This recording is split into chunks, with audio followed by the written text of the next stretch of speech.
Sean ustedes bienvenidos, una vez más, a Los Límites de Gaia. En esta ocasión, nos sumergiremos en una de las colecciones más reconocidas por los eruditos para introducirse en la historia de la filosofía occidental, Historia de la Filosofía 1, Grecia y Roma, de Frederick Coplestone. Sin más que decir, comenzamos.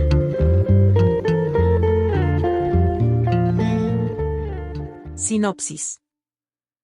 En la filosofía griega asistimos al planteamiento inicial de problemas que aún conservan toda su relevancia para nosotros. Representa un punto de arranque que sigue siendo el de referencia obligada para todo el pensamiento occidental hasta la fecha.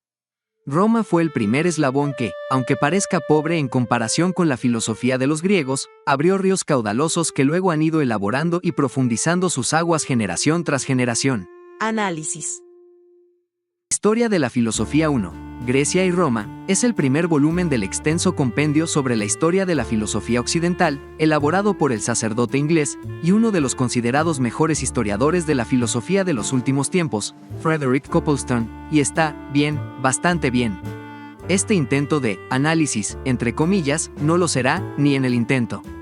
Más bien, les daré una breve reseña de las temáticas que aborda el libro, limitándome, esencialmente, al índice. En este sentido, el texto comienza con un prólogo, del cual puedo decir lo siguiente. El autor explica las razones que lo motivaron a escribir una nueva historia de la filosofía, dirigida principalmente a los seminarios eclesiásticos católicos. Su objetivo es ofrecer una obra más amplia y detallada que los manuales tradicionales, enfocándose en mostrar el desarrollo lógico de los sistemas filosóficos y las conexiones entre ellos. Aunque reconoce que ya existen obras valiosas en inglés sobre el tema, destaca que su perspectiva difiere de la de otros autores, ya que escribe desde el punto de vista de la filosofía escolástica, adecuado para los estudiantes que combinan el estudio de la historia de la filosofía con el sistema filosófico escolástico. El autor defiende la idea de que todo historiador de la filosofía debe tener un punto de vista definido, ya que es inevitable seleccionar y enfatizar ciertos aspectos de acuerdo con sus convicciones. Aunque busca ser objetivo, admite que su enfoque escolástico influirá en cómo presenta los hechos. Por ejemplo, dos historiadores pueden describir el platonismo de manera diferente según sus creencias sobre el trascendentalismo. Sin embargo, esto no implica distorsión de los hechos, sino una interpretación guiada por un marco conceptual específico. El libro no está dirigido a especialistas, sino a estudiantes que se acercan por primera vez a la historia de la filosofía. El autor espera que su obra sirva como incentivo para que los estudiantes exploren los textos originales de los filósofos y los comentarios de expertos. Reconoce su deuda con estudiosos como Burnet, Taylor, Ritter y otros, cuyas investigaciones han iluminado el campo de la filosofía antigua. Además, agradece a varias instituciones y autores por permitirle usar diagramas, traducciones y fragmentos de sus obras. Finalmente, el autor aclara que su libro no pretende ser una bibliografía exhaustiva, sino una herramienta práctica para estudiantes.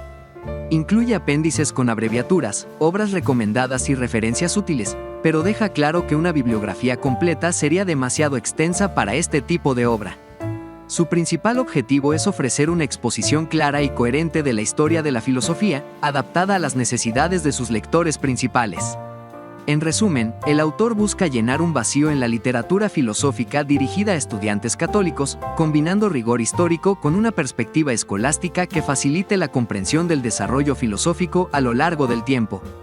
Después del prólogo, viene una introducción.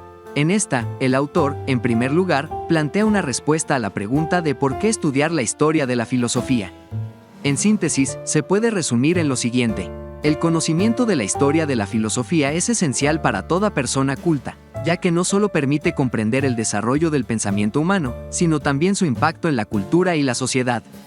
Así como se espera que un individuo instruido conozca hechos clave de la historia política y artística, también debería tener nociones sobre los grandes filósofos que han moldeado el pensamiento occidental. Desde Platón y Aristóteles hasta Kant y Hegel, los filósofos han dejado un legado tan valioso como el de los artistas y gobernantes. A pesar de la idea de que los sistemas filosóficos del pasado son meras reliquias superadas, el estudio de la historia de la filosofía sigue siendo útil. Incluso si algunas teorías han sido refutadas, los errores pasados son instructivos y pueden ayudar a evitar caer en los mismos problemas. Así, conocer la evolución de la filosofía permite una mejor comprensión de los dilemas intelectuales y sociales actuales. Además, aunque el constante cambio en la filosofía pueda generar escepticismo, ello no significa que no exista una filosofía verdadera. La diversidad de pensamientos filosóficos no implica que la verdad sea inalcanzable, sino que el conocimiento filosófico evoluciona y se desarrolla con el tiempo. Por lo tanto, estudiar la historia de la filosofía no solo es valioso, sino necesario para quienes desean comprender el mundo desde una perspectiva más profunda y fundamentada. En segundo lugar, se expresa en relación a la naturaleza de la historia de la filosofía. En este sentido, se puede resumir lo siguiente. La historia de la filosofía no es solo una recopilación de ideas sin conexión entre sí, sino un relato de pensamiento en evolución, con influencias y reacciones entre distintas corrientes filosóficas. Para comprender realmente a un filósofo, es necesario conocer el contexto histórico y los sistemas que lo precedieron. Sin embargo, la filosofía no avanza de manera lineal ni progresiva, como creía Hegel. No existe una evolución predestinada del pensamiento, sino que cada filósofo elige su camino, influenciado por su época, pero sin estar obligado a seguir una secuencia preestablecida. Así, la historia de la filosofía es una búsqueda constante de la verdad, aunque sus métodos y conclusiones varíen con el tiempo. Incluso los sistemas filosóficos que niegan la existencia de una verdad absoluta, como el materialismo, terminan confirmando la aspiración humana de encontrar un fundamento último. Aunque la especulación intelectual a veces conduzca a errores, el esfuerzo del pensamiento por alcanzar la verdad merece ser valorado. La razón humana es falible, pero su constante exploración muestra la necesidad de una guía superior, sin invalidar la importancia de la reflexión filosófica. Desde la perspectiva tomista, existe una filosofía perenne, representada en esencia por el tomismo, pero en constante desarrollo. No se trata de un sistema cerrado, sino de una corriente que puede enriquecerse con nuevas ideas y adaptarse a los cambios históricos. Incluso dentro de la filosofía moderna, pueden encontrarse verdades que contribuyen a su evolución. Así, el estudio de la historia de la filosofía no solo ilumina el pasado, sino que también permite aplicar sus principios a los desafíos contemporáneos. Un pensamiento filosófico auténtico no se limita a conservar ideas antiguas, sino que dialoga con su tiempo, desarrollando nuevas perspectivas sin perder de vista la búsqueda fundamental de la verdad. En tercer lugar, se aborda la cuestión de cómo estudiar la historia de la filosofía. Al respecto, se puede resumir en lo siguiente. Para estudiar la historia de la filosofía con profundidad, es fundamental comprender cada sistema filosófico dentro de su contexto histórico. Solo así podemos captar verdaderamente el pensamiento de un filósofo y las razones que lo llevaron a desarrollar sus ideas. Kant, por ejemplo, solo se entiende plenamente si se considera su reacción ante Hume y el racionalismo continental, mientras que Bergson cobra sentido al analizarlo en relación con el mecanicismo y el espiritualismo francés. Más allá del contexto, es clave una cierta simpatía con los filósofos, una disposición a ponerse en su lugar y repensar con ellos sus ideas. Conocer su personalidad puede ayudar, pero sin dejar que la psicología eclipse la evaluación objetiva de sus ideas o su relación con la tradición filosófica. Aunque Schopenhauer tenía una personalidad amarga, su pesimismo también es una respuesta a Hegel y plantea problemas filosóficos profundos sobre el sufrimiento. Nietzsche, del mismo modo, debe ser analizado más allá de su historia personal. Estudiar a fondo la filosofía de un pensador requiere años de dedicación, y la especialización es una necesidad. Conocer a Platón exige un dominio del griego, la historia y la ciencia de su época, pero la erudición no debe sofocar la capacidad de captar el espíritu del pensamiento filosófico. Escribir una historia completa de la filosofía es una tarea inmensa que difícilmente satisfará a los especialistas. El propósito de este libro no es especializarse en un solo filósofo, sino ofrecer una visión amplia que ayude a los estudiantes a valorar el esfuerzo intelectual de la humanidad. Más allá de transmitir conocimientos, su meta es fortalecer la comprensión profunda y el aprecio por la búsqueda de la verdad en la historia del pensamiento. Por último, el autor aborda los límites de este primer volumen. Esto se puede resumir en: la filosofía antigua, forjada en las tierras de Grecia y Roma, es un pilar fundamental del pensamiento occidental. La cultura griega, con su inigualable legado literario y artístico, también nos dejó una tradición filosófica que se gestó en Asia Menor y alcanzó su máxima expresión con Platón y Aristóteles.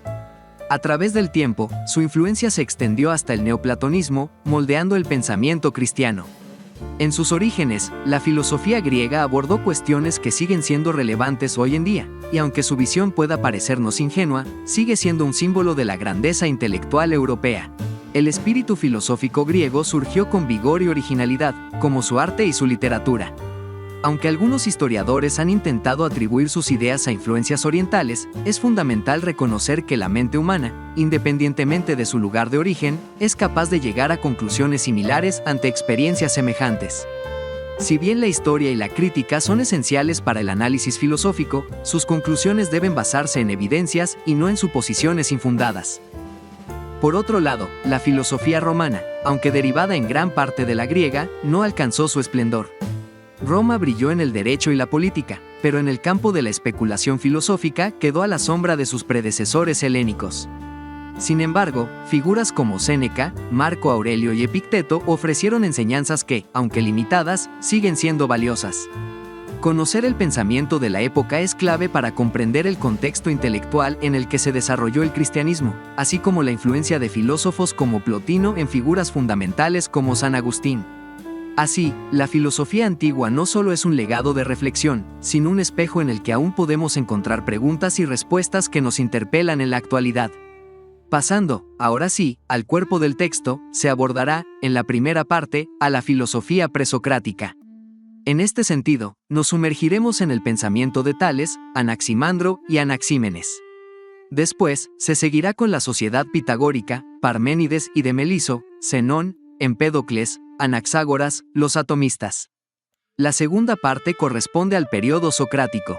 Aquí, nos sumergiremos en los sofistas y algunos de sus representantes, Sócrates, evidentemente, y algunas de sus escuelas menores, y, finalmente, Demócrito. La tercera parte está dedicada a Platón.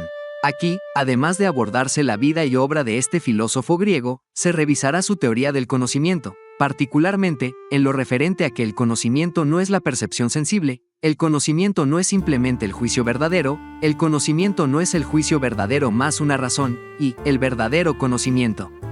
Por otro lado, se revisará su doctrina de las formas y su psicología, para dar paso a su teoría moral, donde se revisará el sumo bien y la virtud, la república, el hombre de Estado y las leyes. Después de la revisión de su física, se dará cuenta del arte en Platón, haciendo énfasis en la belleza y su teoría platónica del arte, finalizando sobre la influencia de Platón en la Academia Antigua. La cuarta parte está dedicada a Aristóteles.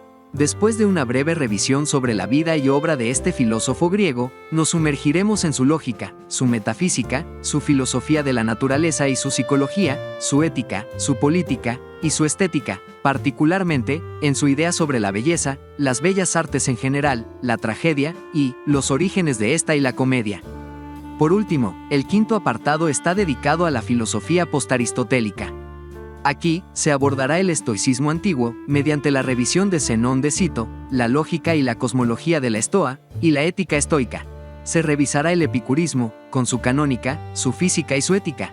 Se abordará a los antiguos escépticos, con su media y nueva academia. Se analizará la Estoa media, el estoicismo tardío, mediante Séneca, Epicteto y Marco Aurelio. También, se abordarán a los cínicos, los eclécticos y los escépticos, así como a los neopitagóricos, el platonismo medio, la filosofía judeo-helenística, para decantar en el neoplatonismo mediante el estudio de Plotino, y, finalmente, se terminará con la revisión de algunas de las escuelas neoplatónicas, como la de Siria, la de Pérgamo, la de Atenas, la de Alejandría y la de Occidente. Como se puede observar, tan solo por el índice temático, la cantidad de información es vasta, y, no es para menos, el libro tiene, en la versión que poseo, poco más de 700 páginas. Además, y a pesar de que se considera como un texto introductorio, sí considero que se necesita cierto nivel de comprensión de lectura filosófica para poder abordarlo, ya que, ojo, no es un texto de divulgación, es un texto para estudiarse. Por eso mismo, si su intención es adentrarse en él, les sugiero que, en primer lugar, le den una lectura superficial, para captar la generalidad del texto, para, después de hecho esto, puedan adentrarse en aquellas ideas y autores que más les llamaron la atención, para, ahora sí, realizar una lectura atenta y profunda, y, finalmente, si eso los atrapa, irse directamente a los textos originales sobre los cuales se hace referencia. Por último, y considerando que no soy un licenciado en filosofía, aunque sí he leído algo de ella, por mi formación como economista, puedo decir que, quizá, la mayor crítica que se le puede hacer al texto es que, sí, como se menciona en la introducción, se nota bastante la orientación religiosa del autor, ya que recarga considerablemente su pluma al análisis filosófico sobre su Dios. Gracias por ver el video. Déjanos tu like y comenta, si la has leído, ¿qué te pareció la lectura? O, por el contrario, si se te antoja leerla. Recuerda suscribirte al canal y activar la campanita de las notificaciones para que no te pierdas ninguno de nuestros videos. Hasta un próximo viaje literario.